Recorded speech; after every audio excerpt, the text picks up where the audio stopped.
Hi, നിങ്ങളൊരു Indian citizen ആണോ? ആണെങ്കിൽ അതെങ്ങനെയാണ് പ്രൂവ് ചെയ്യുന്നത്? ആധാർ കാർഡ് വെച്ചിട്ടാണോ? അതോ ഡ്രൈവിംഗ് ലൈസൻസോ? അതല്ലെങ്കിൽ പിന്നെ വോട്ടേഴ്സ് ഐ ഡി കാർഡാണോ?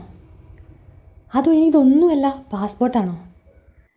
ഈയിടെ ministry of external affairs clarify ചെയ്തിട്ടുണ്ടായിരുന്നു, പാസ്പോർട്ട് ഒരു ട്രാവൽ ഡോക്യുമെൻ്റ് മാത്രമാണ്, അത് സിറ്റിസൺഷിപ്പ് പ്രൂവ് ചെയ്യാനുള്ളൊരു ഡോക്യുമെൻ്റ് അല്ലാന്ന്.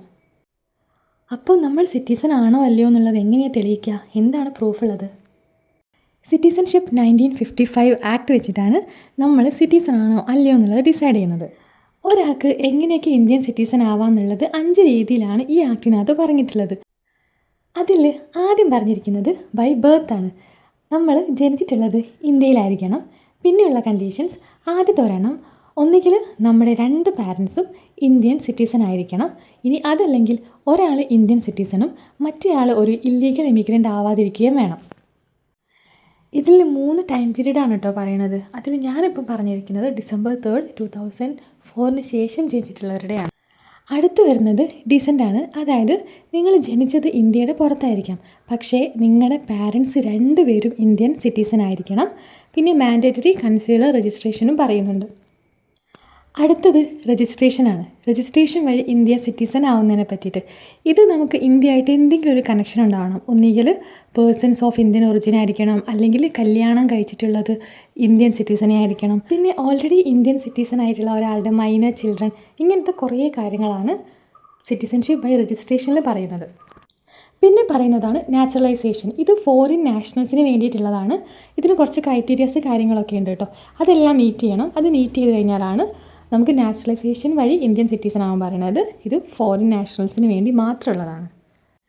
പിന്നെ അവസാനമായിട്ട് പറയുന്നതാണ് ബൈ ഇൻകോർപ്പറേഷൻ ഓഫ് ടെറിട്ടറി. ഇന്ത്യയിലേക്ക് ഏതെങ്കിലും ഒരു പാർട്ട് പുതിയതായിട്ട് കൊണ്ടുവരികയാണ്, പുതിയതായിട്ട് ഇന്ത്യയിലേക്ക് ജോയിൻ ചെയ്യുകയാണ്. അങ്ങനെയാണെങ്കിൽ ആ ഒരു പാർട്ടിൽ, ആ ഒരു ടെറിട്ടറിയിലുള്ള ആൾക്കാരെല്ലാം ഇന്ത്യൻ സിറ്റിസണായി മാറും. ഇതാണ് 5ാമത്തെ കാറ്റഗറി. അപ്പോൾ ഈ 5 രീതിയിലാണ് ഇന്ത്യൻ സിറ്റിസൺസ് എങ്ങനെയൊക്കെ ആവാമെന്നുള്ളത് ഈ ആക്ട് വഴി പറഞ്ഞിരിക്കുന്നത്. ഇന്ത്യൻ സിറ്റിസൺഷിപ്പിന് വേണ്ടിയിട്ട് രജിസ്ട്രേഷൻ വഴി അല്ലെങ്കിൽ നാച്ചുറലൈസേഷൻ വഴിയൊക്കെ അപ്ലൈ ചെയ്യുന്നവർക്ക് ഗവൺമെൻറ് ഓഫ് ഇന്ത്യ തന്നെ ഒരു സർട്ടിഫിക്കറ്റ് ഓഫ് സിറ്റിസൺഷിപ്പ് ഇഷ്യൂ ചെയ്യുന്നതാണ്. ഇത് വാലിഡ് ആയിട്ടുള്ള ഒരു സിറ്റിസൺഷിപ്പ് പ്രൂവ് ചെയ്യാൻ പറ്റിയൊരു ഡോക്യുമെൻ്റാണ്. പക്ഷേ എന്നാലൊരു ക്വസ്റ്റ്യൻ ബാക്കിയുണ്ടല്ലോ, ബൈ ബർത്ത് ഇന്ത്യൻ സിറ്റിസൺ ആയിട്ടുള്ള ആൾക്കാരുടെ സിറ്റിസൺഷിപ്പ് തെളിയിക്കുന്നത് എങ്ങനെയാണെന്ന്. ബർത്ത് അല്ലെങ്കിൽ ഡിസെൻ്റ് വഴിയൊക്കെ സിറ്റിസൺഷിപ്പ് ആവുന്ന ആൾക്കാരുടെ സിറ്റിസൺഷിപ്പ് ഏതെങ്കിലും ഒരു ഡോക്യുമെൻ്റ് വെച്ചിട്ടൊന്നും പ്രൂവ് ചെയ്യാൻ പറ്റില്ല.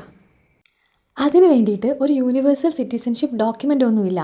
അത് ഡിസൈഡ് ചെയ്യുന്നത് ഒരു combination of proof and certificates, documents, അങ്ങനെ കുറേ കാര്യങ്ങൾ നോക്കിയിട്ടാണ്. സോ ഇപ്പോൾ നിങ്ങൾക്ക് എല്ലാവർക്കും മനസ്സിലായിട്ടുണ്ടെന്ന് വിചാരിക്കുന്നു.